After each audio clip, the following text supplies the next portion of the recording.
Hey guys, so today I'm gonna be looking at more people who met their online friends. Yeah, let's just get right into the video. This story has a lot of build up. Alright, we're in for a long ride. Buckle up. So I met this friend online this summer before my junior year of high school. I was 16 and he was 19. We clicked pretty instantly. Our sense of humor matched up and I felt like we were excellent friends. He was a guy, I'm a girl, but I never really held romantic feelings. Also, I was in a relationship. I could tell he had romantic feelings, and he let me know 6 months into our friendship that he loved me. We didn't really have a stable friendship as he flipped out a lot and would go extended amounts of time without talking to me. He told me it was because he couldn't bear to talk to me knowing we can't be together because I was dating someone else. But I now know that it was more of a control thing, and he wanted to stop talking to me to make me feel like I'm missing something. He really hated women. Oh, but he liked her. Really disliked women and felt like most are just liars and cheaters. He told me he felt like I was different, that I was the only true woman he's ever met. I was young and didn't really think much of it. Oh my gosh, is he trying to like manipulate her? Our friendship was only online, iMessaging and FaceTiming. Now when he went on these tangents where he would abruptly stop talking to me, he would go on Twitter and make offensive, demonizing tweets about me to people. Like awful stuff. When he came back, I just ignored that stuff because we would go back to being funny and nice. Don't ignore that stuff. That's a red flag. How could you ignore the red flag? He also had a habit of lashing out at people, taking revenge on people, and just making people feel bad for fun.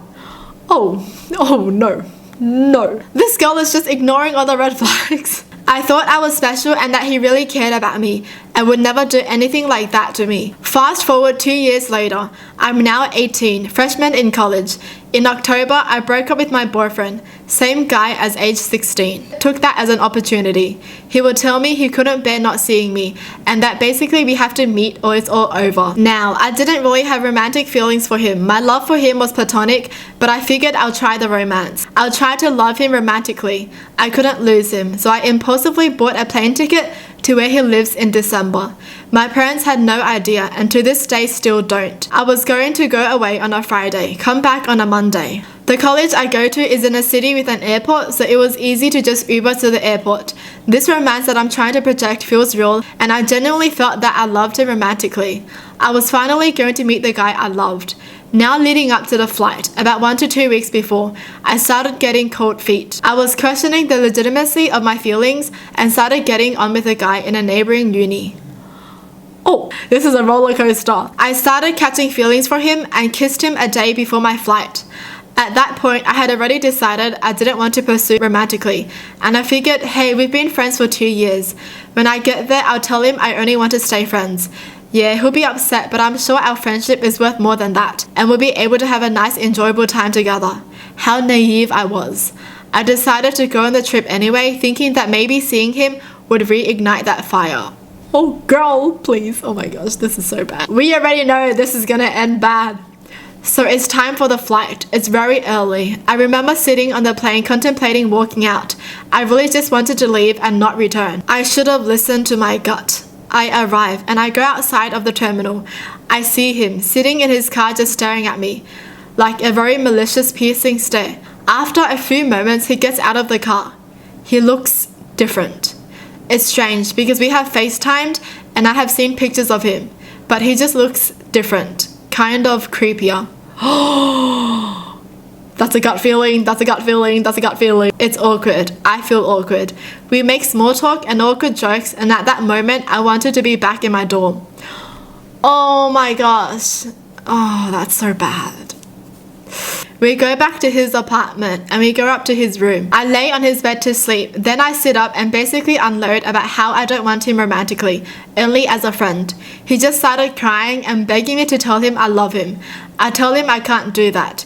He then stands up, stops crying, goes to the bathroom and starts lighting stuff on fire. It smells like burning paper in the bedroom now. He comes out normally and just sits on his computer and plays games without talking to me. Now the rest of the trip is just like a combination of him being kind and normal to him being completely evil. He sounds so scary. That sounds scary, honestly. Here are some things he's done / said throughout the 3 days. He kept telling me to shut up when I would speak or ask questions. He did it multiple times in front of his roommates too.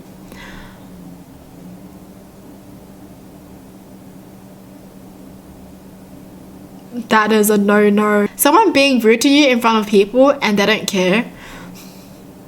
That's scary. What if they're alone then? Is it gonna be worse? I would ask questions and he would just respond by calling me an idiot. He told me he was going to make me miss my flight home. Said he was planning to drive in the opposite direction of the airport and dropping me off in the middle of nowhere. So basically, I kept my cool, and when he would tell me these things, I would nod and agree and laugh with him. I was scared and I wanted nothing more than to leave.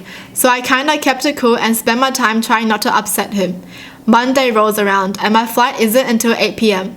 Around 11 a.m. he goes downstairs to leave, and in that time I pack my bag and leave without him knowing. My plan of action is to run to the nearest shopping plaza and Uber to the airport from there. I wasn't about to Uber from his house. I ran to the shopping plaza, caught an Uber and got it. I felt so much relief in that moment. I felt like I was free. I waited at the airport with nothing to do for 8 hours, but it was better than being in there. I look back and I feel like an idiot. Like I should have gone to a hotel and I should have probably left, but I'm a broke college kid and I was already scared being here without my parents' knowledge. Whoa. After I left, I blocked him on every social media outlet I have. He still tried to contact me regularly for 4 months, but luckily I never ever told him my address or anything. So, online friend of 2 years, I don't want to meet you again. That's so scary. That is actually a horror story. Yo. I can't believe she actually went to meet him. Like, even though she felt like she didn't want to be with him romantically, man, I'm just glad she got out of there safe.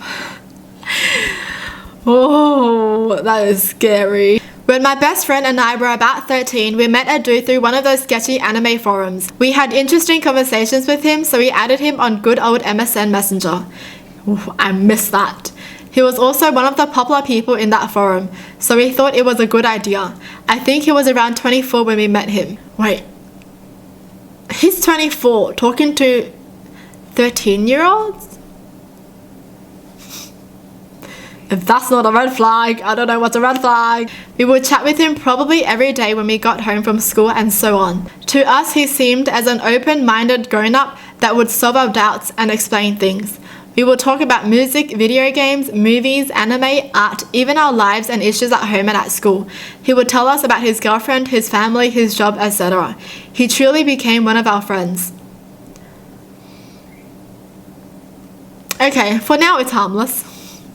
But I just still feel like it's just weird for like a 24-year-old to be so detailed talking to a 13-year-old. A year later, we continued chatting. A year? Jeez.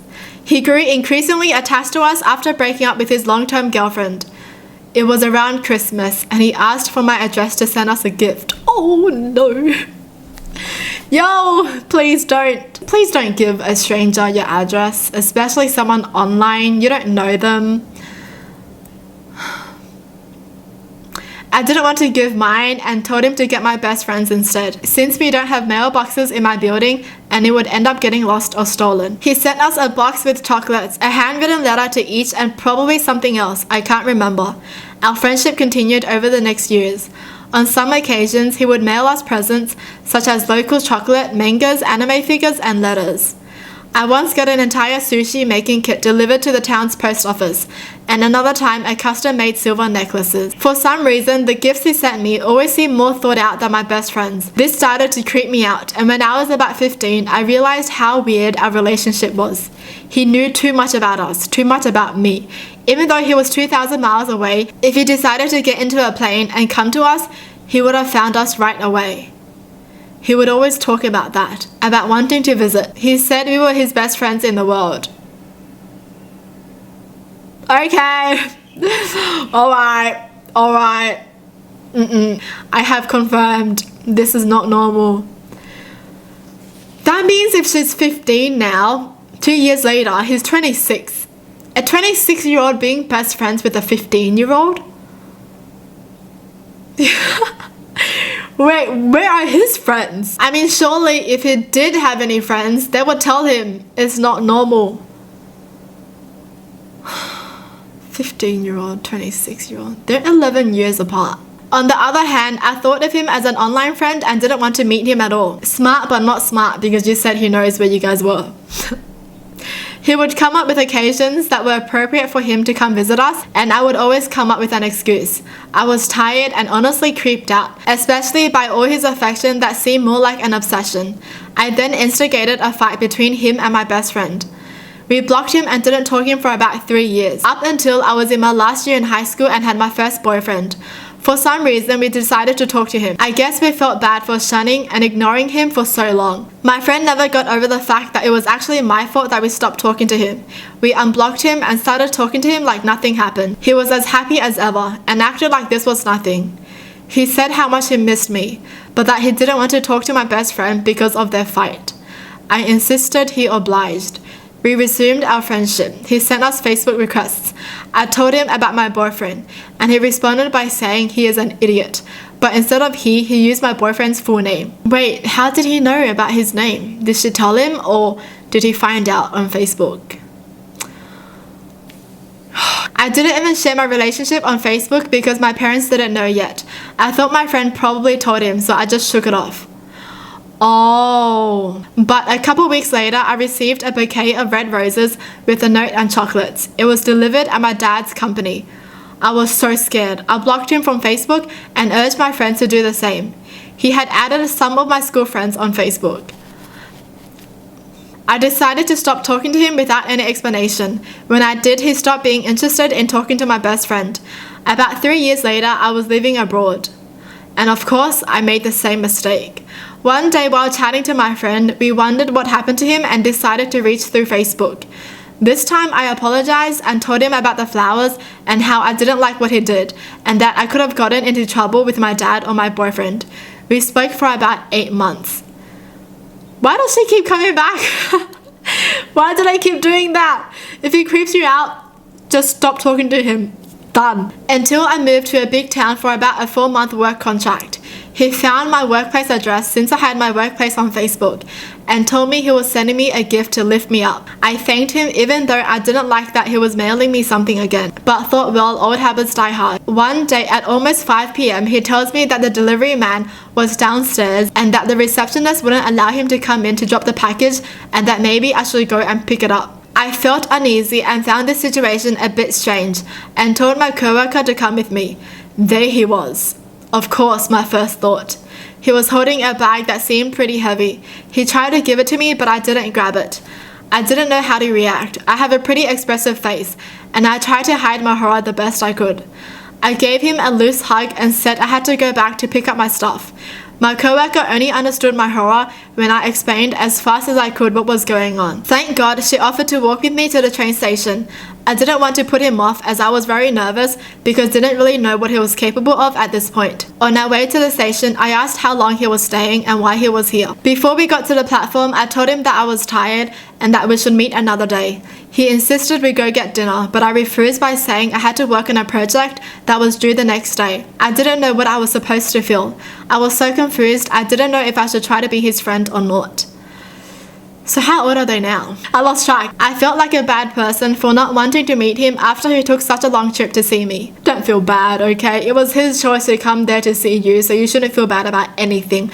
It's not like you told him to come and then refused to see him, okay? He was the one who wanted to come. You didn't even invite him. So don't feel bad. That night, I met a friend for dinner and told her the long story and she started freaking out. She told me I was crazy and that there were many red flags I should have noticed earlier. I thought about the whole night and for the following day.